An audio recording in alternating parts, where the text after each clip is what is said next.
I've been employed for 4 years now, and I think that one of the most important things in the workplace is managing conflict and most importantly avoiding it. So I have here 4 steps that we can use to avoid conflict in the workplace. Now, to start off, you have to understand that conflict it's inevitable. It's going to happen. People think differently. They see things different ways. People like to act in different manners. They're from different places. They have different cultures, stuff like that. So one person might find a misunderstanding with another person, and you're gonna have conflicts because of that. Whether they're fights or simple misunderstandings, you're gonna have problems. So, like I said, I have 4 steps that we can use to hopefully minimize conflict. To just completely avoid it altogether, even though I don't think it's possible. So, first thing, like I said, we have to understand different backgrounds.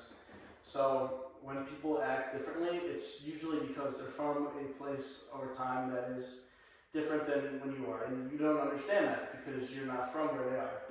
So, if you know someone and you know that they're raised in a whole different place than you are, then you have to understand that they're likely going to act differently.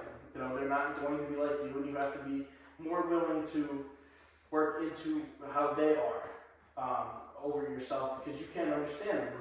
You haven't grown up in the shoes they have, and you weren't raised that way. You're not going to get it, right? Unless you really try to delve into it. But second of all, proper communication. Communicating with people, like I just said, communicating with different people that don't agree with you, people that see things differently, that helps a lot because that means you can close those gaps between yourselves, and it ends up with just a better situation for everyone because you can understand them and help work with them better on what your ultimate goal is, which is in the workplace, being professional and doing your job. Third thing is clear and concise expectations. You need to be completely clear about what you're expecting from others. So you can't be upset with someone because they didn't understand what they were doing and therefore did something wrong.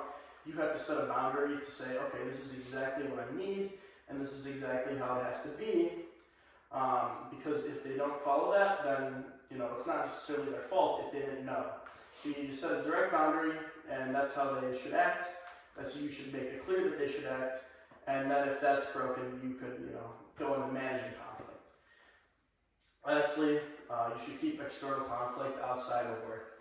If you have a personal argument with someone, you don't like someone, you don't like how they dress, talk, but it doesn't directly affect the work, you should keep that outside of work. It shouldn't be brought into work. There's no reason for it to be there. It's not professional, and it doesn't work towards your ultimate goal, which is to promote the work environment and or run the business that you're at. So. That's how you can hopefully avoid conflict in the workplace from now on.